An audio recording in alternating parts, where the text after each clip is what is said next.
Actually, it was a morning very much like this. The sun rose, the birds were singing, and although my heart was so heavy, I felt that day was different. I was so grieved. My spirit was burdened for the loss of my son. God had a beautiful purpose for his life, but I still felt betrayed, and I felt alone. The only peace I could find was at that tomb. We went there every day.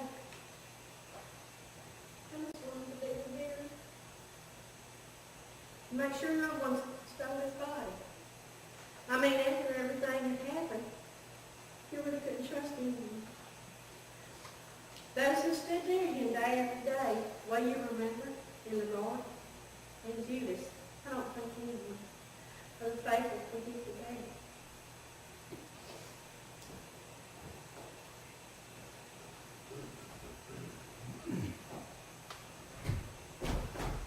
Wasn't supposed to end like this. Why didn't he do something? Keep your wits, Judas. He led me on. He lied to me. I just don't know why he didn't do something. He kept talking of the kingdom. Some kingdom, I don't know, up in the sky or something, I don't know. He led me on. He was talking of the kingdom. This is the kingdom. This, you people, this flesh, blood, earth, something you can touch, something you can feel, something you hold in your hand. This is the kingdom. Why didn't he do something? I just can't understand. It wasn't my fault.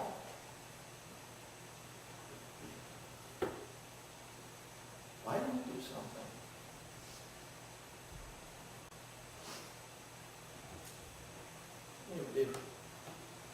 He had so much presence, so much power. People would flock to him. They would come to him from everywhere. They were seeking guidance and leadership. But he stood there and did nothing. He just let him take him.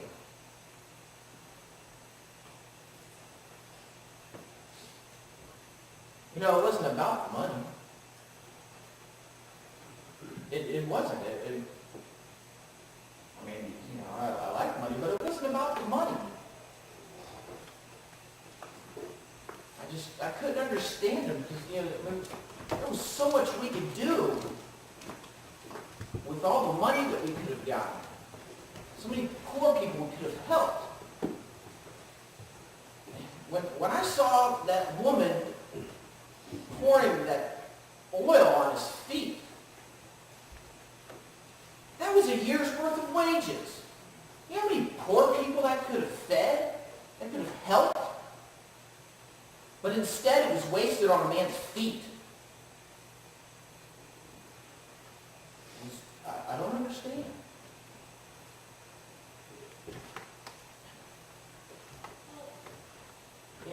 When we come into town, people would be cheering and crowds gathering, and they would lay down palm branches and just bring out their best stuff. They would throw money at him.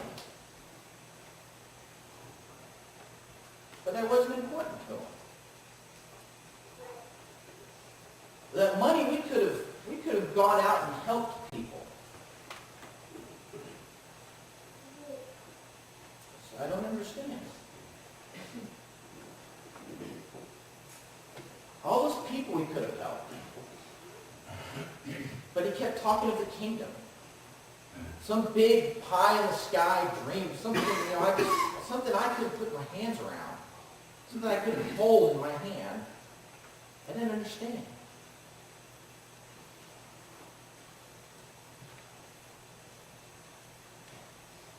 It wasn't about the money. He just, you'll always have Corey said, but you won't always have me.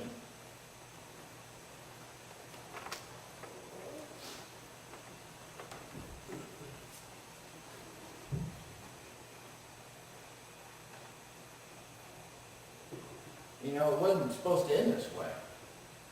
He could have done something. He could have stood up and destroyed the Roman soldiers with just the snap of his fingers.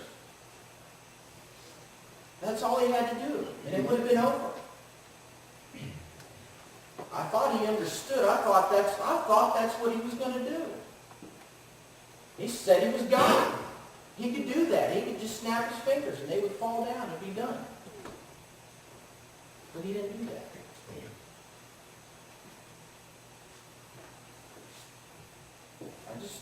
I didn't understand.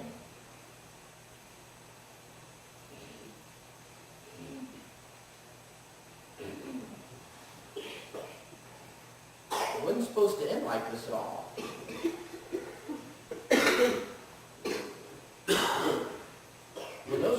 When I brought those soldiers into the camp to get him, all he did was look at me. When I embraced him and I kissed him, all he did was look at me and ask me, Judas, you betrayed the Son of Man with a kiss?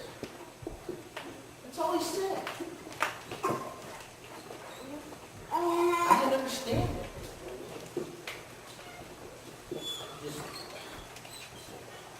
I just don't know. Did I betray the Son of Man with a kiss?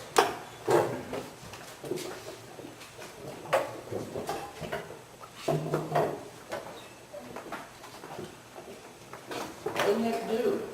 He even said it himself. He said, I could call down 12 legions of angels to stop you. He let them take him.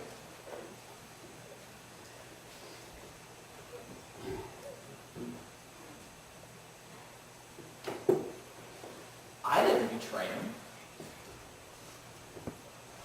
Did I?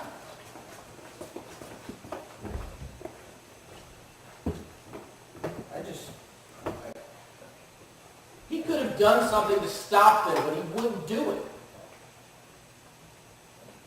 It wasn't supposed to end like this. It wasn't supposed to end like this!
would have done the same thing if you were in my place. What was I supposed to do? The threat was there for all of us. If they could take him, charge and convict him for doing nothing, what would keep them from getting any of us? In the garden, when they came to get him, I stood up for him. You all saw that, right? I stood up for him. I took out my sword and was ready to die for him. I wasn't aiming for his ears. I was aiming for the guy's head. And if Jesus hadn't stopped me, I would have. Maybe I could have. So why did I betray him? Why when the servants were asked, did I know him, did I say no? She was just a young girl. What was she going to do to me? I just felt fear. But you've got to understand, everything was chaotic. When it started out as an incredible week of people cheering in the streets, waving branches, and cheering Jesus' name, ended with the same people jeering condemnation and calling for his blood. We had just spent time at the Passover, and he was saying things, doing things I didn't understand. He wanted to wash our feet. The master doesn't wash the servant's feet, I said. You're not going to wash my feet. He said, if I don't, then you don't belong to me. I couldn't have that. Jesus was more to me than just a friend. He was my mentor, my rabbi. When I was around him, I felt like I could do anything. I just felt so alive. So why did I turn my back on him? I just don't know.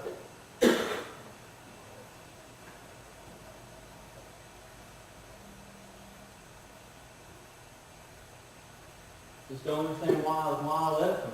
When he needed me the most. He needed my help. And I turned my back on him. Help me understand.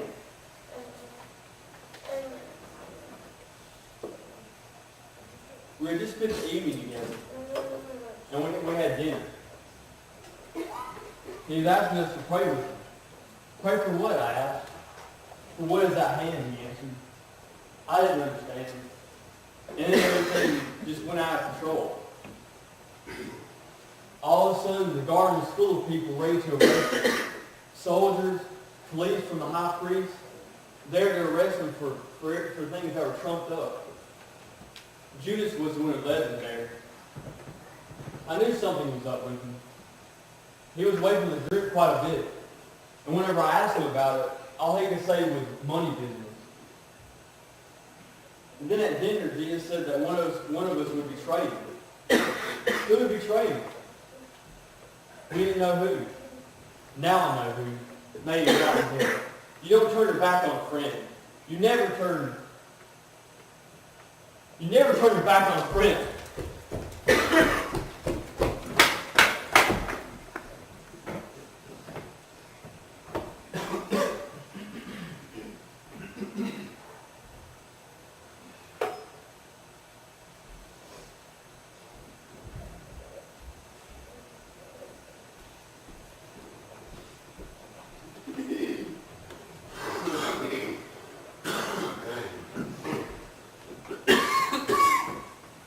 God sent him.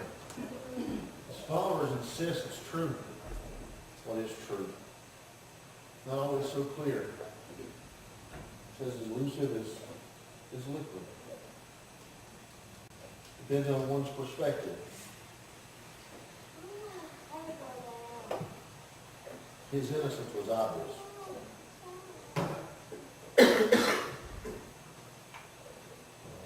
That's the truth.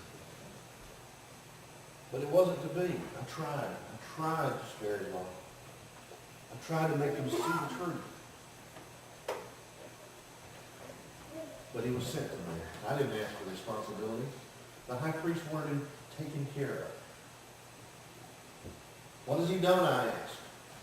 He claims to be the king of the Jews, they said. Are you the king of the Jews? Are you the king of the Jews? I demanded. You know what he said? If you say so. Brilliant. In 4 words, he put it back on me. At that moment, I wondered, who's being tried here? Is it a Jewish mystic or myself?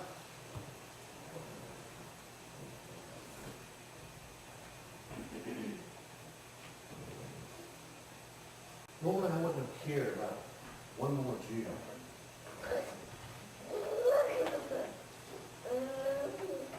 But this one was different. Something about his eyes and the way he spoke was different.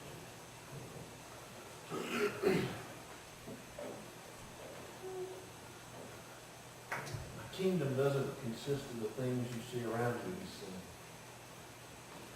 And I was born into this world to be a witness to the truth. And those who love truth hear my voice. And then he stared at me as if to say, do you hear my voice? Didn't matter if I did. I had no choice. The high priest insisted on his death. Well, I tried to spare him 3 times. I proclaimed his innocence. But they just said, if you let this man go, you're no friend of Caesar's. He was innocent. That was obvious. Normally killing another Jew wouldn't be a big deal. But the truth is, I wanted to spare his life.